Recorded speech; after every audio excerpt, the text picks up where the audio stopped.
Here's what beavers will do if left unchecked. This is public land, a few miles from the house. They've been in here for a while. There's a couple of big lodges on the other end I'll take a picture of too.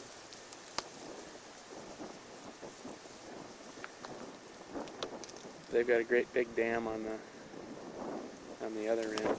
And they've been coming down this walking trail and then right into here and into the water. And then up and over and then back into this little channel that goes out.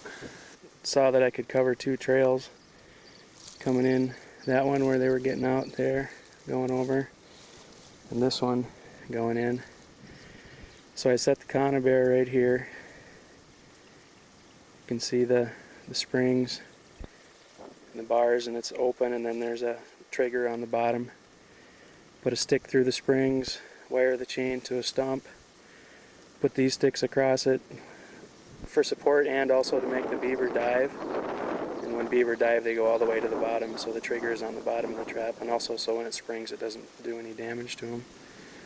I put a block of wood on that one where they go out, so they should come around and go through this. If I don't get them coming out, which usually I get them going in, I pulled up some mud and crap from the bottom, pile it up here, and then that stick with the leaf blowing across it, I dipped in some beaver castor, which is their scent, so they're territorial, so they'll come up to check that out, and hopefully when they check it out, they'll go over the top, secrete their own castor on it, shoot into the water, go through the trap. And I did the same thing over here. I caught a big male last week that his glands were just packed full, so use that on that one and some commercial on the other one. So we'll come back tomorrow and we'll see what happens here. Okay, here we are on the opposite side of where I set the traps previously on the video. I set one trap here on Sunday, it's Tuesday now. And here's a perfectly caught beaver in the conibear. Head and arm right in there, killed him right away. What I did here is there's castor mounds all over here. There was about 4 of them. So what I did was I built a gate right there for the conibear. Then I blocked off here so he couldn't swim through there, so he had to come through the conibear. Laid one little piece of wood here to guide him through. And I had another piece here, but I kicked it out of the way when I came down here. Thursday, the day after the ice storm. Luckily it didn't freeze up too much. I set a trap here. You could see where they were been coming in here, and there was already a stick going across there, so they were used to coming in under. It's been sitting here for 3 days. But I got the big boy here. He's well over 60 pounds. He's got a pretty big tail. There's my foot next to his tail. I haven't checked the ones on the other side that I had the video of setting, so we'll go over there and check those next. Hopefully we got 1 or 2 over there. Well, anyway, I got work to do. The big guy doesn't hardly fit in my pack basket even. Hope his tail doesn't whack me in the head. I hate it when that happens. Here's where I set that one. Looks a little different now. First I thought somebody had been in here and took it or something, but there's a beaver down here, a small one. Trap had to sit here for 6 days before I caught one here. I put 2 in down the shore about 50 yards and caught them down there in 2 days, so who knows what their pattern is, but in a good spot like this you just leave it lay and eventually you'll get one. Here's a classic spot. They got this channel run out here, and this tree's gone across there, and so they're used to going under it. So I put my trap right in under here and then blocked it off. There was an opening underneath the roots of that tree.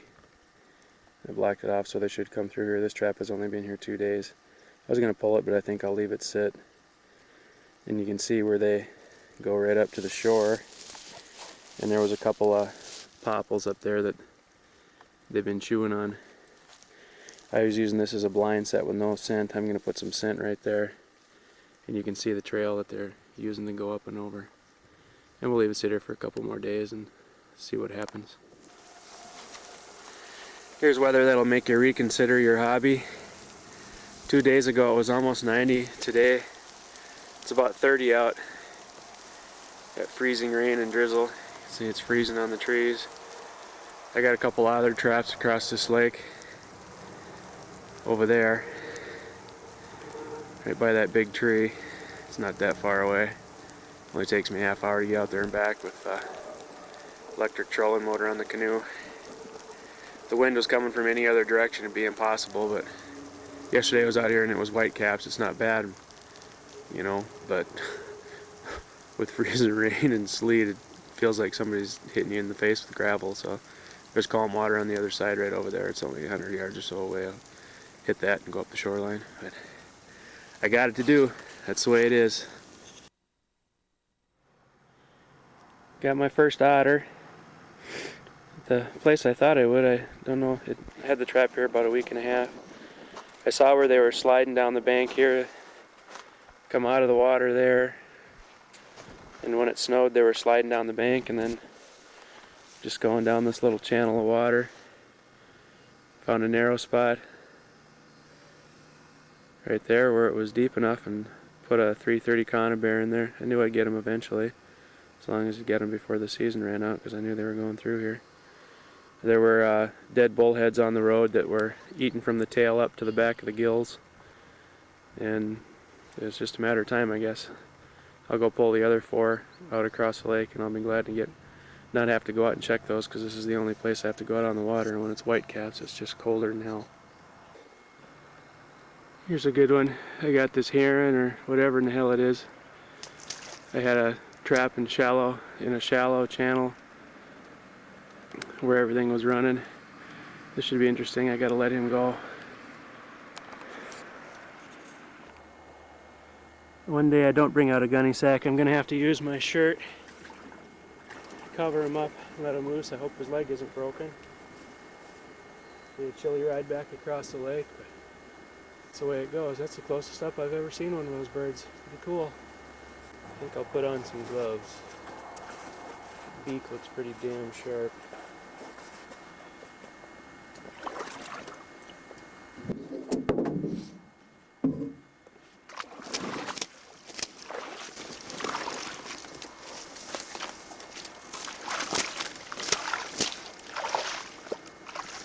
Still, Bubba.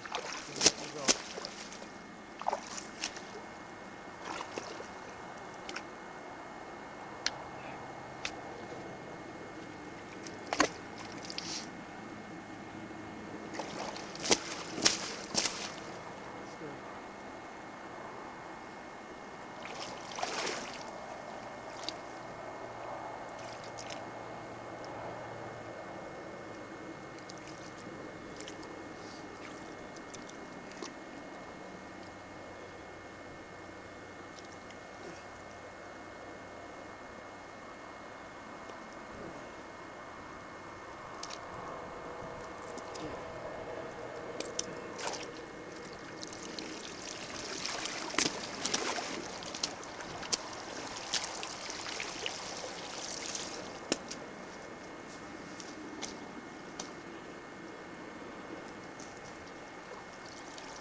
I think the leg is okay. It didn't look broken or dislocated or anything. I think it's just tired, a little pissed off.